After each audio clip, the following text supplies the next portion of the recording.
ఏకలవ్యుడు అనగానే మనకు గుర్తుకు వచ్చేది అతను గొప్ప శిష్యుడని, తన గురువు గురుదక్షిణకి తన బొటనవేలి అడిగితే మారు మాట్లాడకుండా ఇచ్చేసిన ఒక గురుభక్తి కలవాడని మనందరికీ తెలిసిన కథ. మహాభారతంలో ఏకలవ్యుడు పాత్ర చాలా కీలకమైంది. ఎందుకంటే కురుక్షేత్ర యుద్ధంలో విలువిద్యలో అర్జునుడు మించిన వాడిగా చరిత్రలో తనకంటూ ఒక అధ్యయనం లిఖించుకున్న వ్యక్తి ఏకలవ్యుడు. ఏకలవ్యుడు ఎవరు? ద్రోణాచార్యుడు అతని శిష్యుడిగా ఎందుకు తిరస్కరించాడు? గురువు లేకున్నా అంతటి విలువిద్యను ఎలా నేర్చుకున్నాడు? ఈ వీడియోలో తెలుసుకుందాం. మొదటగా ఏకలవ్యుడు గురించి తెలియాలంటే మహాభారతం పరిశీలించాలి. శ్రీకృష్ణుడు తండ్రి వసుదేవుడుకు ఒక సోదరుడు కలడు. ఆయన దేవశ్రేవుడు. ఈయనకి ఒక కొడుకు పుట్టాడు. సంతోషంతో కొడుకు జాతకాన్ని పండితులకు చూపించారు. అది చూసిన పండితులు బిడ్డ పుట్టుగా ఈ సమాజానికి చెడు చేస్తుంది అని చెప్పారు.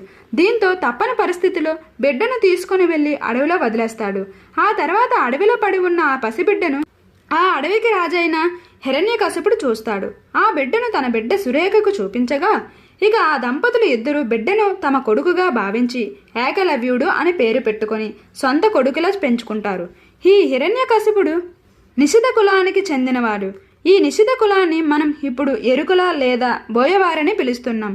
అప్పట్లో ఈ కులం వారు అడవుల్లో నివసిస్తూ అక్కడ దొరికే ఆకులు, పండ్లు, దుంపలు తింటూ వాటితో పాటు వన్యప్రాణులను తింటూ ఉండేవారు. అందుకే వాళ్ళకి విలువిద్యలో మంచి నైపుణ్యం కలిగి ఉంటుంది. ఈ నిషాద కులానికి రాజు ఏకలవ్యుడు తండ్రి హిరణ్యకుడు ఉండేవాడు. దాంతో ఇక ఏకలవ్యుడు తన తండ్రి వద్ద విలువిద్యలు నేర్చుకోవడం మొదలుపెట్టాడు. అయితే ఈ హిరణ్యుడు జరాసంధుడికి రాజు వద్ద సామంతరాజు ఉండేవాడు. దానివల్ల జరాసంధుడు యుద్ధంలో పాల్గొని ఒక యుద్ధంలో ఈ హిరణ్యుడు మరణించాడు. దాంతో తన తండ్రి మరణించడం వల్ల ఏకలవ్యుడు చిన్న వయసులోనే రాజు అవ్వాల్సి వచ్చింది.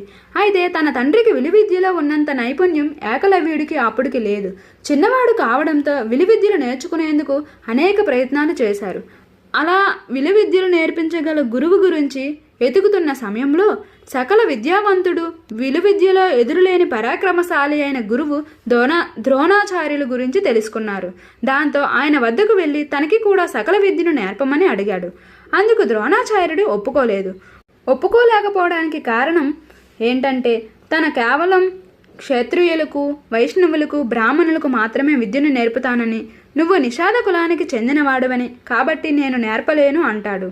ఏది ఏమైనా ద్రోణాచార్యునితో విలువిద్యలు నేర్చుకోవాలని బలంగా సంకల్పాన్ని ఏర్పరచుకున్నాడు. దాంతో తనను తిరస్కరించిన ద్రోణాచార్యుణ్ణి గురువుగా భావించి ఒక మట్టి బొమ్మను ద్రోణాచార్యుని బొమ్మలా తయారు చేశాడు. ఆ బొమ్మే తనకు విలువిద్యలు నేర్పుతుందని భావించి ఆ బొమ్మ ముందే విలువిద్యలు నేర్చుకునడం మొదలుపెట్టాడు. మరోవైపు ద్రోణాచార్యుడి దగ్గర అర్జునుడు అప్పటికే విలువిద్యలను నేర్చుకుంటాడు. అయినప్పటికీ అర్జునుడితో సమానంగా ఏకలవ్యుడు విద్యను నేర్చుకుంటాడు. ఇది ఇలా ఉండగా ఒకరోజు గురువు ద్రోణాచార్యుడు తన శిష్యులైన కురుపాండవులను పిలిచి అడవిలోకి వెళ్లి సరదాగా వేట ఆడమని చెప్పి పంపుతాడు. ఎందుకంటే అడ్డదిడ్డంగా పరిగెట్టే అడవి జంతువులను బాణంతో గురి చూసి కొట్టడం వల్ల వారి విలువిద్య నైపుణ్యం పెరుగుతుందని చెప్పి వారిని అడవిలోకి పంపిస్తాడు. దీంతో కురు పాండవులు కొంతమంది సైన్యంతో వేట కుక్కలతో అడవిలోకి వేటకు వెళ్తారు. అదే అడవిలో ఒక చోట విలువిద్య సాధన చేసుకుంటున్న ఏకలవ్యుడిని అతని వింత ఆకారాన్ని చూసి ఒక కుక్క మొరవడం మొదలుపెట్టింది. దాంతో తనను చూసి కుక్క మరుగుతుంది అన్న కోపంతో, తన ఏకాగ్రతను భంగం చేస్తుందన్న కోపంతో ఏకలవ్యుడు ఆ కుక్క తెరిచిన నోరు మూసుకునే లోపు వరుసగా 7 బాణాలు ఒకేసారి సంధించి దాని నోరు కదపకుండా బాణాలను నోటిలో దించుతాడు. దానితో ఆ కుక్క మురుగుతూ కురు పాండవుల దగ్గరకు వస్తుంది. ఆ కుక్కకు పట్టిన గతికి కారణం ఏంటి అని తెలుసుకోవడానికి దానితో పాటు వెళ్ళిన భటుణ్ణి అడుగుతారు.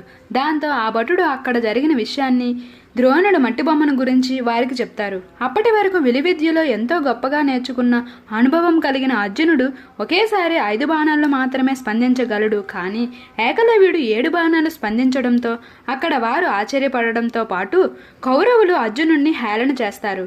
అర్జునుడు ద్రోణుడు దగ్గరకు వెళ్ళి అడవిలో జరిగిన విషయం మొత్తం చెప్పాడు. అంతేకాదు గురువు ద్రోణుడు ఒకసారి ప్రపంచంలో నీకంటే సమర్థుడైన విల్లుకాడు ఊడినంత విధంగా నీకు నేను విలువిద్య నేర్పుతానని అర్జునుడికి ఇచ్చిన మాట గురించి గుర్తు చేస్తాడు. అర్జునుడు ఈ విషయం తెలుసుకొని ఆశ్చర్యపోయిన ద్రోణాచార్యుడు తాను ఎవరికీ అంత విద్యను నేర్పలేదని, అయినా తన పేరుతో అంత విద్యను నేర్చుకున్న ఆ వ్యక్తిని నేను కూడా చూడాలని అనుకుని ద్రోణుడు ఏకలవ్యుడి దగ్గరికి వెళ్తాడు. తాను వెళ్లే ముందు కుక్కకు జరిగిన దుస్థితిని చూసి ఒక నిర్ణయానికి వస్తాడు. గురువు ద్రోణుడు రావడం చూసిన ఏకలవ్యుడు ఎంతోగానో సంతోషపడి ద్రోణుడికి సన్మానం చేసి తన భక్తిని చూపెడతాడు. అప్పుడు గురువు ద్రోణుడు ఏకలవ్యునితో, ఏకలవ్య, నీవు నీ గురువు అని చెబుతున్నావు కదా, మరి నా గురుదక్షిణ ఏది అని అడుగుతాడు. దానికి ఏకలవ్యుడు, తప్పకుండా ఇస్తాను, అడగండి గురువుగారు అంటాడు.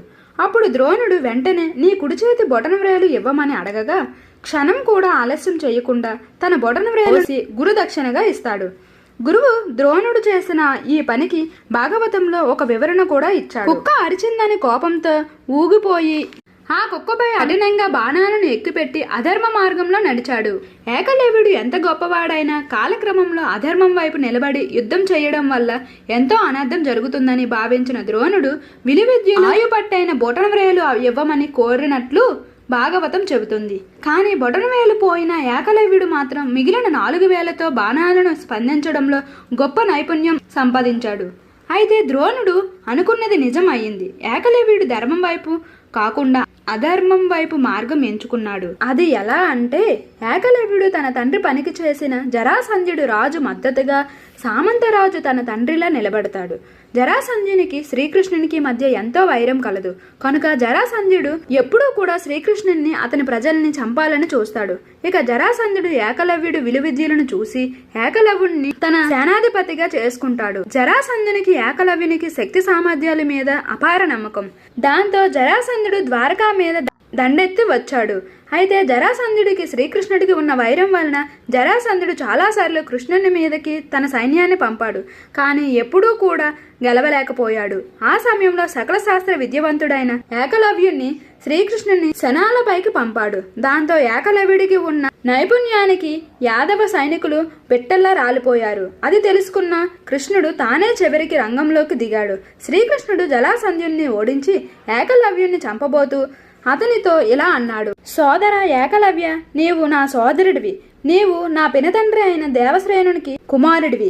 విధి వక్రయించడం వల్ల నువ్వు అడవిలో నిషిద్ధ జాతికి చెందిన వాడివిగా పెరిగావు. కానీ నీవు యాదవ వంశానికి చెందిన వాడివి. గురువు ద్రోణాచార్యుడు నీ గురించి భయపడింది నిజమయ్యింది. కానీ అతడు కులవర్ణం చూపించి విద్యను నేర్పను అని నిన్ను తిరస్కరించారు. కనుక నువ్వు మళ్ళీ జన్మించి ఆ గురువు ద్రోణాచార్యుడిని చంపుతావని నీకు వరం ఇస్తున్నాను అని చెప్పి కృష్ణుడు ఏకలవ్యుని చంపేస్తాడు. ఇలా శ్రీకృష్ణుని చేతిలో ఏకలవ్యుడు మరణిస్తాడు. తర్వాత జన్మలో దృష్టిదుమ్మినుడిగా జన్మిస్తాడు. గురువు ద్రోణాచార్యుడి మీద ప్రతీకార జ్వాల చేసిన ఒక యజ్ఞంలో నుంచి పుట్టాడు ఈ దృష్టిదుమ్మనుడు. అందుకనే కురుక్షేత్రంలో దృష్టిదుమ్మినుడు గురువు ద్రోణాచార్యుడు తలను నరికివేశాడు. ఇలా యుద్ధం ముగిసిన వెంటనే దృష్టిదుమ్మినుడు అశ్వత్థామ చేతిలో మరణించాడు. ఇలా 2 జన్మల గురించి మహాభారతంలో తెలపడం జరిగింది. ఏదేమైనా గురుదక్షిణగా తన ప్రాణానికి ప్రాణమైన విలువిద్యను త్యాగం చేసి ఒక మంచి శిష్యునిగా చరిత్రలో నిలిచిపోయాడు ఏకలవ్యుడు. కథ విన్నారు కదా. ఏకలవ్యుడికి జరిగింది అన్యాయం అనిపిస్తే కామెంట్ చేయండి. ఒక మంచి శిష్యునిగా పేరు పొందిన ఏకలవ్యునికి ఓ లైక్ చేయండి. ఇలాంటి మరిన్ని వీడియోస్ కోసం మా ఛానల్ని సబ్స్క్రైబ్ చేసి సపోర్ట్ చేయండి.